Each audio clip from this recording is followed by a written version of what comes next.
সবাইকে শুভেচ্ছা মেজাপুর সরকারি কলেজে অনলাইন ভিত্তিক ক্লাসে। তো যথারীতি আমরা গত ক্লাসে একটা গদ্য নিয়ে আলোচনা করেছিলাম, সেটা হচ্ছে চাষা দুঃখ, রচনা করেছেন রোকেয়া সাখাওয়াত হোসেন। এটা মূলত একটি প্রবন্ধ তৎকালীন ভারতবর্ষের, যে সময়টাতে তোমার ব্রিটিশ শাসিত ভারত ছিল 19বিংশ শতাব্দীতে, সেই সময়ে যে চাষাদের দুঃখ কষ্ট, তাদের বেদনার কথা, সেইগুলোই আমাদের লেখক এখানে লিখেছেন। এবং তার সাথে সাথে তিনি বলেছেন, আমরা প্রথম অংশে যে আলোচনা করেছিলাম যে ভারতবর্ষ উন্নত হচ্ছে, তাদের সুউচ্চ অট্টালিকা হচ্ছে, তাদের ট্রাম গাড়ি আছে, রেলগাড়ি আছে, চিকিৎসা ব্যবস্থা ভালো হচ্ছে এবং তাদের রাস্তাঘাট ভালো হচ্ছে। এই সমস্ত বিষয়গুলো তিনি তুলে ধরেছেন প্রথমে, এবং তারপরে কিন্তু বলেছেন যে কৃষকরা এবং সমাজে যারা মেরুদণ্ডই বলা চলে, সেই চাষারা কতটা অবহেলিত এবং নিগৃহীত। তারা চাষ করছে, ধনী শ্রেণীর সমাজে যারা উঁচু শ্রেণী, তাদের অন্যের সংস্থান তারা করে দিচ্ছে, কিন্তু সেই চাষাদের খবর কেউ রাখছে না। তারা খুবই কষ্টে থাকে। এমনকি যখন 1 টাকায় চাষের ঘি এবং 8 টাকায় সরিষার তেল ছিল, 8 টাকায় 8 সরিষার তেল, মানে 1 টাকায় 8 সরিষার তেল পাওয়া যেত, এবং 1 টাকায় 25 থেকে 26 কেজি চাল পাওয়া যেত। তখনও কিন্তু এই চাষাদের দুর্ভোগের শেষ ছিল না। তার মানে চাষারা সব যুগে সবসময় নিগৃহীত হয়ে এসেছে। তো গত ক্লাসে আমরা প্রথম অংশ আলোচনা করেছিলাম, সেখানে আমরা এই বিষয়গুলো দেখেছিলাম, সংক্ষেপে আমরা আলোচনা করলাম আজকে। এবং দ্বিতীয় অংশে যে আমরা আলোচনা করব, সেটি এখন আমরা শুরু করছি। সেইখানে আছে, দেখো, একটা কবিতা দিয়ে আবার শুরু হচ্ছে দ্বিতীয় অংশে। এ কঠোর মোহিতে চাষা এসেছে শুধু সহিতে, আর মরমের ব্যথা লুকায়ে মরমে জঠর অনলে দহিতে। দেখেছ, 4টি লাইনের একটি কবিতা। সেইখানে কত গূঢ়ার্থ পূর্ণ একটা বক্তব্য এই লেখক সেখানে উপস্থাপন করেছেন, যে এই যে পৃথিবী, মোহিতে মানে পৃথিবী, এই পৃথিবীতে চাষারা শুধু সহ্য করার জন্য এসেছে দুঃখ কষ্ট এবং অন্তরের যে ব্যথা, সেটা অন্তরে লুকিয়ে, পেটের যে ক্ষুধা, সেটা সহ্য করার জন্যই তারা এই দুনিয়াতে এসেছে। দেখো, তারপরে লেখক বলছেন, 25-30 বছর পূর্বের চিত্র তো এই, তবে মড়াই ভরা ধান ছিল, গোয়াল ভরা গরু ছিল, ঢাকা মসলিন কাপড় ছিল ইত্যাদি কোন সময়ের অবস্থা? মনে হয় অন্তত শতাধিক বছর পূর্বের অবস্থা। এই সমস্ত কিছুই কিন্তু আমাদের এই বঙ্গভূমিতে ছিল, কিন্তু বর্তমানে সেগুলোর আমরা দেখা পাই না।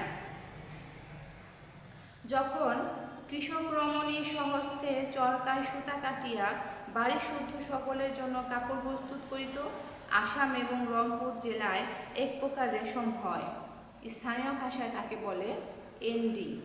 তার মানে দেখো, এখানে কিন্তু বোঝা যাচ্ছে যে কৃষক রমণীরা বা বাড়ির যে মেয়েরা ছিল, তারা কাপড় চোপড়, যে পোশাকগুলো, বস্ত্র, সেগুলো কিন্তু কিনে আনতো না, তারা নিজেরাই তৈরি করতো এবং পরিবারের সদস্যদের সেই বস্ত্রের যে সংস্থা, সেটা তৈরি করে দিত।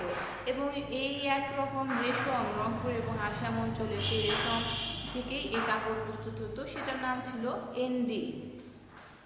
এন্ডি রেশমের পোকা প্রতিপালন ও তাহার গুটি হইতে সুতা কাটা অতি সহজ সাধ্য কার্য। এই শিল্প তদ্দেশবাসিনী রমণীদের একচেটিয়া ছিল। তাহারা উহার বাড়ি দেখা করিতে যাইবার সময় টেকো হাতে লইয়া সুতা কাটিতে কাটিতে বেড়াইতে যাইত। মানে কখনো কোনো সময়ই তারা অবসর ছিল না, যদিও আড্ডা দিতে যেত, পাশের বাড়ি বেড়াতে যেত, তারপরেও কিন্তু সেই টেকো মানে সুতা কাটার একটা যন্ত্র, সেটা হাতে নিয়ে কাজ করতে করতেই তারা সেই আলাপ করতো এবং আড্ডা দিত। এন্ডি কাপড় বেশ গরম এবং দীর্ঘকাল স্থায়ী হয়। ইহা ফ্লানেল হইতে অনেক কোনো অংশে নুন নহে, অথচ ফ্লানেল অপেক্ষা দীর্ঘস্থায়ী। একখানি এন্ডি কাপড় অবাধে 40 বছর টেকে। চিন্তা করো, একটা এন্ডি কাপড় 40 বছর টেকে। ফ্লানেল যে কাপড়গুলো বিদেশিরা তৈরি করছে, সেই কাপড়ের থেকে এটা অনেক বেশি দীর্ঘস্থায়ী হতো। 4 থেকে 5 খানি এন্ডি চাদর থাকিলে লেপ কম্বল কাঁথা কিছুই প্রয়োজন হয় না। ফল কথা, সেকালে রমণীগণ হাসিয়া খেলিয়া বস্ত্র সমস্যা পূরণ করিত। সুতরাং তখন চাষা অন্য বস্ত্রের কাঙাল ছিল না, তখন কিন্তু সে অসভ্য বর্বর ছিল। কিন্তু এখন তারা সভ্য হয়ে আছে, তাই শিরে দিয়া বাঁকা তাজ ঢেকে রাখে টাক। ঠিক আছে, একটা এন্ডি কাপড় দিয়ে 40 বছর তারা কাপড়ের যে সমস্যা বা নতুন কাপড় না কিনেই এক কাপড় দিয়ে তারা 40 বছর কাটিয়ে দিতে পারতো। তার মানে দেখো, 40 বছর, অনেক মানুষ 40 বছর বাঁচেই না, সেই একটা কাপড়ে এতদিন স্থায়ী হয়। তো 3-4টা এন্ডি কাপড় থাকলে কিন্তু আর লেপ কাঁথা কিছুরই প্রয়োজন হতো না। তাহলে দেখো, বারবার কাপড় তৈরি করার কিন্তু প্রয়োজন পড়ছে না, এক কাপড় দিয়েই তারা অনেক দিন চালিয়ে নিতে পারছে। এবং তখন কি হচ্ছে, তখন এই ভারতবাসীরা অসভ্য ছিল, এই কারণে তাদের যে নিজস্ব সংস্কৃতি সেটা ছিল না, তাদের নিজস্ব পদ্ধতি কাপড় তৈরি করা, চাষাবাদ করা সেগুলো ছিল। কিন্তু এখন কি হয়েছে, এখন তারা সভ্য হয়েছে, এখন তাদের সেই ঐতিহ্য এবং সেই এন্ডি কাপড় তৈরি করার যে পরিবেশ, সেই পরিবেশটা আর নেই। এই কারণে লেখক এখানে বলছে, শিরে দিয়ে বাঁকা তাজ ঢেকে রাখে টাক। ওই শাক দিয়ে মাছ ঢাকার যে প্রক্রিয়া, সেই রকম মাথার মধ্যে, শির মানে মাথায় একটা বাঁকা তাজ দিয়ে সে মাথার যে টাক অংশ সেটা ঢেকে রাখার চেষ্টা করছে। বাঙালিদের অবস্থা হয়েছে বর্তমানে তাই। কিন্তু তাহাদের পেটে ভাত নাই। প্রশ্ন হইতে পারে, সভ্যতার সহিত দারিদ্র্য বৃদ্ধি হইবার কারণ কি? কারণ যেহেতু আপাত সুলভ মূল্য বিবিধ রঙিন ও মিহি কাপড় পাওয়া যায়, তবে আর চরকা লইয়া ঘর ঘর করিবে কেন? বিচিত্র বর্ণের জুট ফ্লানেল থাকিতে বর্ণহীন এন্ডি বস্ত্র ব্যবহার করিবে কেন? পূর্বে পল্লীবাসিনীগণ খাড় প্রস্তুত করিয়া কাপড় কাচিত, এখন তাহাদের কাপড় ধুইবার জন্য হয় ধোবার প্রয়োজন, নয় সোডা। ঠিক আছে, তো এই বাঙালিরা আরামপ্রিয় হয়ে যাচ্ছে, কারণ তারা সভ্য হচ্ছে। এখন তারা কিন্তু সেই এন্ডি কাপড় তৈরি করতো, কিন্তু এন্ডি কাপড় হচ্ছে সাদা সিধা, কোনো প্রিন্ট নেই সেখানে, আর ফ্লানেল কাপড় হচ্ছে প্রিন্টের এবং চকচক করে। এই কারণে তারা কষ্ট করে কেন সেই চাকা ঘর ঘর করবে? সুতরাং তারা কাপড় কিনে নিচ্ছে এবং কাপড় ধোয়ার জন্য আর খাড় প্রস্তুত করছে না।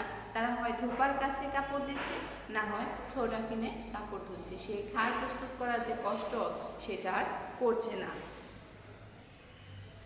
4 পয়সার সোডায় যে কার্যসিদ্ধ হয়, তাহার জন্য আর কষ্ট করিয়া খাড় প্রস্তুত করিবে কেন? ঐরূপ বিলাসিতা শিরায় শিরায় ধমনীতে ধমনীতে প্রবেশ করিয়া তাহাদিগকে বিষে জ্বর করিয়া ফেলিয়াছে। ঠিক আছে, তো এই যে তারা টাকা দিয়ে কিনছে, সেই টাকার জন্য কিন্তু তাদেরকে অন্য কাজ করতে হয়েছে। যদি তারা সেই খাটটা প্রাকৃতিক উপায়ে তৈরি করত, যদি সেই এন্ডি কাপড় তৈরি করত, তাহলে কিন্তু অতিরিক্ত টাকা তাদের আর লাগতো না। তারা কিন্তু খাদ্যের যে সংস্থান সেটা কিন্তু খুব ভালোভাবেই করতে পারত। কিন্তু সেটা না করে তারা সেই 4 পয়সা দিয়ে সোডা কিনছে, তাহলে 4 পয়সা কিন্তু তাদের বাড়তি খরচ হয়ে যাচ্ছে। দেখো, এখানে আরো বলছে, মুটে মজুর ট্রাম না হইলে 2 পদ নড়িতে পারে না। প্রথম দৃষ্টিতে ট্রামের ভাড়া 5 পয়সা অতি সামান্য বোধ হয়, কিন্তু ওই যাইতে আসিতে 10 পয়সা লাগিয়া গেল।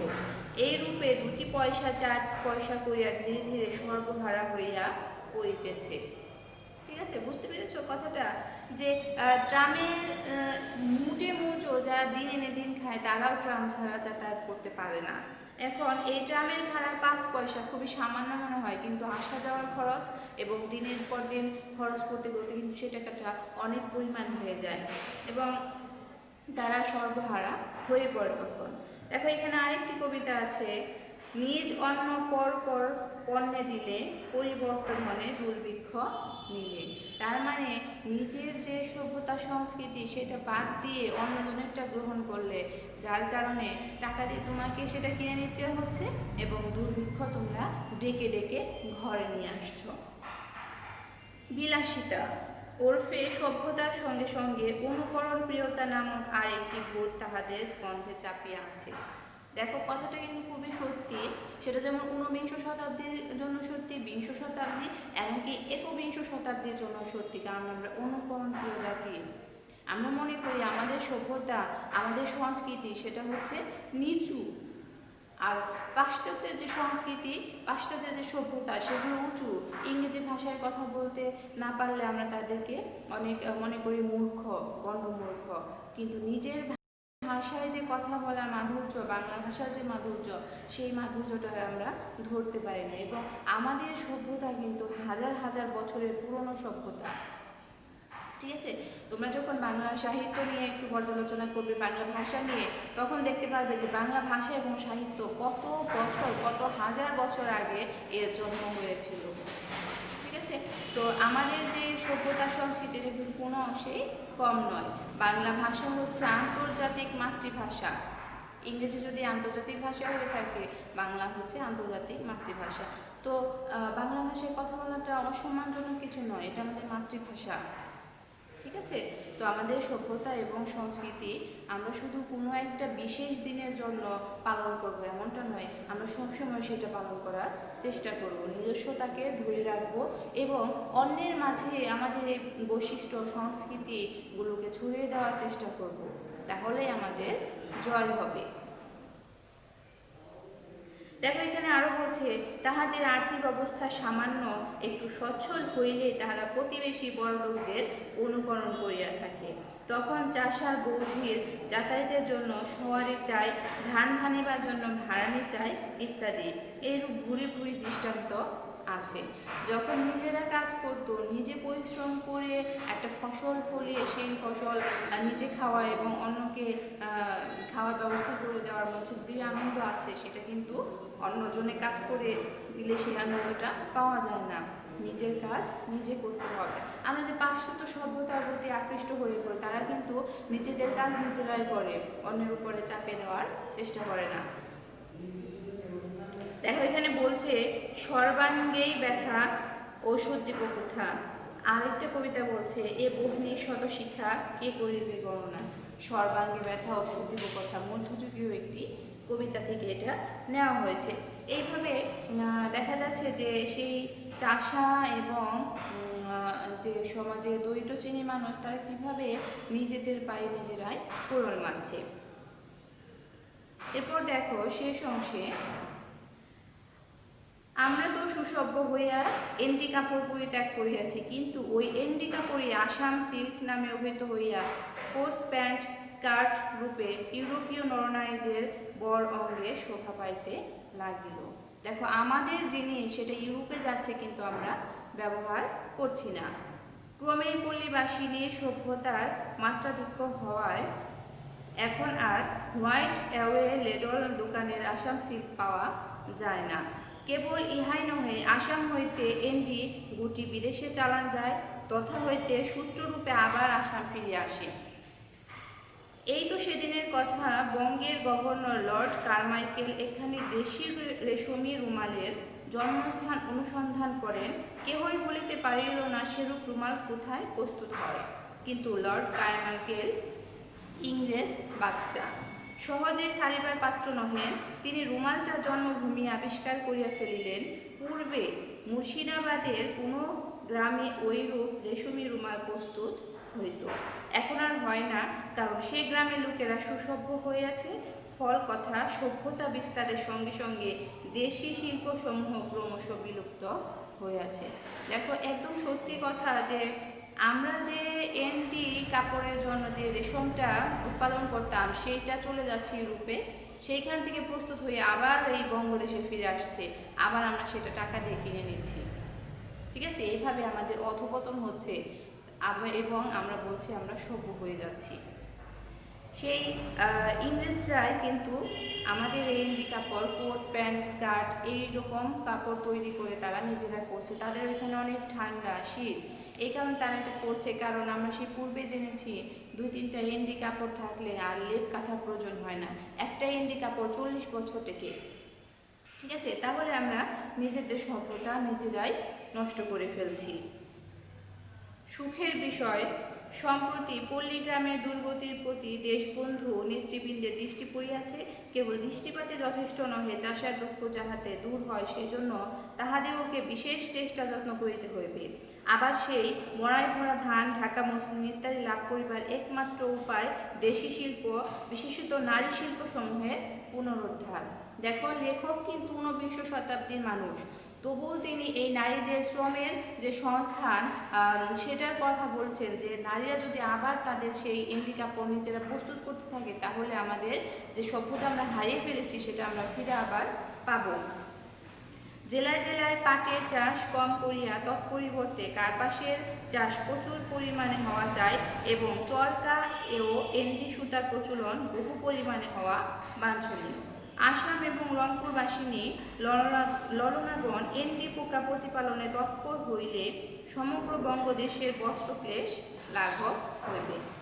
পল্লীগ্রামে সুশিক্ষা বিস্তারের চেষ্টা হওয়া চাই।